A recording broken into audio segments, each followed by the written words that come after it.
இந்த உலகத்தில் எதிர் எதிர் வீடு இவன் வந்து அவனை குறை சொல்கிறது, முனிவரை வந்து நினச்சி இவன் பெருமைப்படுறது. முனிவர் மாதிரி பிறந்திருந்தா இந்த உலகத்துக்கு பலனாக இருந்திருக்கும், நம்ம பிறப்பு இந்த பாவத்தை செஞ்சு வாழ வேண்டியிருக்கு அப்படின்னு நினச்சி வர்றோம். ஆனால் அந்த முனிவராக இருக்கிறவன் மகா பாவி அப்படின்னா. ஆக 2 பேருமே இறந்து போகிற நேரத்தில் அந்த கசாப்பு கடைக்காரனை வந்து சொர்க்கத்துக்கு அழைச்சிட்டு போவாங்க, இந்த முனிவரை நரகத்துக்கு போவாங்க. அவங்க நீதிமன்றம், அங்கே உள்ள நீதிமன்றத்தில் கேட்கும்போது வாதாடுவார் இவர், நான் தானே நல்லவனாக பிறந்தேன், என்ன தானே சொர்க்கத்துக்கு அழைச்சிட்டு போகணும், அந்த கசாப்பு கடை சொர்க்கத்துக்கு அழைச்சிட்டு போய் எடி இவர் கேட்பார். அப்போ அவர் சொல்லுவார் நீதிமன்றத்தில், உன்னோட பிறவி கொடுத்த தர்மத்தை நீ கடைபிடிக்காமல் அவனையே பார்த்துட்டு அவன் பாவம் செய்கிறான், செய்கிறான்னு அவன் பாவத்தில் நீ வாங்கிட்ட. அவன் தான் எந்த பிறப்பில் அந்தமாரி பிறந்தா கூட ஐயோ அந்த முனிவன் மாதிரி வாழ முடியாது, தர்மத்தை நினைக்க முடியாது, தர்மத்தை வாழ முடியாது, தர்மத்தை செயல்படுத்த முடியல அவன் நினச்சான். அவனோட புண்ணியெல்லாம் அவனுக்கு போயிடுது.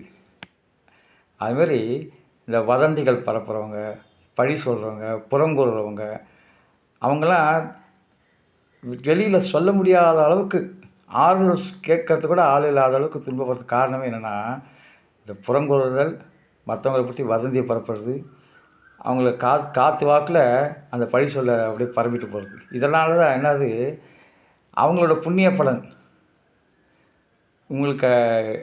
உங்களோட பாவத்தாக மாறுது. இது வந்து நிறகுடமாக இருக்கிறவங்க அந்தமாரி இருக்க மாட்டாங்க, அவங்களுக்கு தெரியும். இப்போ ரஜினிகாந்த் விவேக் சொல்வார்ல, ஒருத்தரை பற்றி ஒரு குறையும் சொல்லாத ரஜினிகாந்த்னு, ஒன்றை பற்றி உங்களை சொல்கிறாங்களே ரஜினி சொன்னாங்க சரி சரி விடுங்க, ஏன்னா அவருக்கு தெரியும். அந்தமாரி வாழ்க்கையில் பட்டு தெரிஞ்சவங்க இருக்காங்க, சொல்லி கேட்டு தெரிஞ்சவங்க இருக்காங்க, பட்டும் சொல்லி கேட்டு தெரிஞ்சவங்க நிறைய பேர் இருக்காங்க. இந்த இடைவெளி, பிறப்புக்கும் இறப்புக்கும் உள்ள இடைவெளி, அது வந்து ஒரு வாய்ப்பை கொடுக்குறது. இப்போ நல்லவர்களுக்கு கெட்டவர்களுக்கு ஒரு இடைவெளி இருக்குது, அது ஒரு வாய்ப்பை கிடைக்கிறது.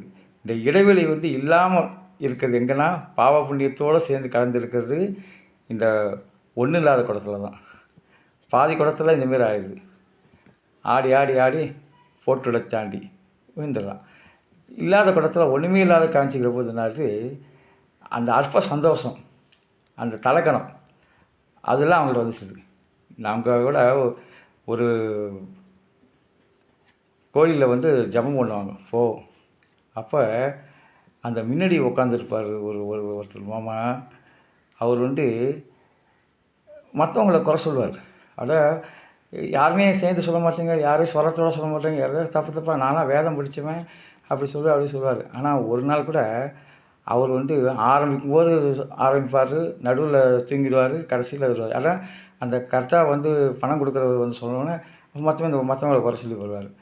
இந்த ஒரு இடைவெளி, இந்த இடைவெளி என்ன ஆகுது, அவரை அவளை கத்துன்றதுக்கான பலன் கிடைக்க விடாமல் பண்ணிடுது அந்த இடைவெளி. என்ன இது வந்து எந்த மொழியாகட்டும், எந்த கலையாகட்டும், எந்த விஷயமாகட்டும், இது வந்து ஒரு புதையல் கிடைச்சா மாதிரி அந்த கிடைச்ச ஊருக்கு பயன்படுத்தாமல் பக்கத்தில் இன்னொரு பள்ளம் தோண்டி அந்த புதையலை புதைக்கிற மாதிரி அவங்கள்ட்ட கிடைக்கிற இது. அதனால் எந்த பிரயோஜனமும் இல்லை. அவங்கள்ட்ட கிடைச்சது எல்லாருக்கும் கொடுக்க வச்சேன்னா, இப்போ வாயிலேருந்து ஒரு வார்த்தை, அது எவ்வளோ வெளியில் வராத வார்த்தை விலை மதிப்பற்றது அப்படிப்பல்ல, அது அந்த வார்த்தையோட விளைவுகள் எவ்வளவு தாக்கத்தை ஏற்படுத்துது. கண்ணதாசன் பாடல்கள்லாம் கொண்டு மக்களை சேர்க்கும்போது அது எவ்வளோ மதிப்பு உயர்ந்ததாகிடுது. அவர் யார்கிட்டையும் சொல்லாமலே இருந்துட்டான்னு வச்சுங்க, அந்த கவிதைகள்லாம் தெரிஞ்சிருக்காது வாரியர்கள் எல்லாருமே. அதேமாரி தான் அந்த இடைவெளி வந்து குறைவிடத்தில் இருக்கும், அவங்கள்ட்ட தான் அதிகாரம், பதவி, வாய்ப்பு எல்லாம் அமைஞ்சிருது. அதோட பலன் என்னென்னா, நல்லதுக்கும் கெட்டத்துக்கும் உள்ள இடைவெளியை அதிகமாக்கிடுது. இந்த அற்ப சந்தோஷம் அதுமாரி உள்ளாகிடுது.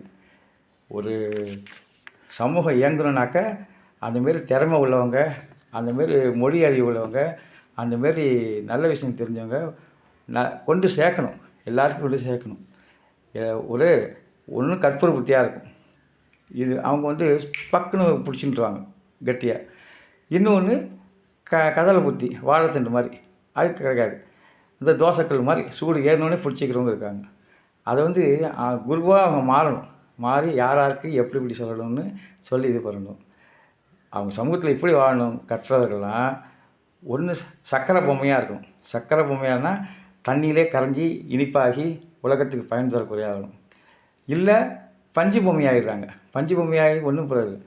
அதை விட மோசம் களிமண் பொம்மையாக இருக்குது. களிமண் பொம்மையானா என்ன, தண்ணியும் கலக்கி அசுத்தமாக்கி தானும் காணாமல் போயிடுறாங்க.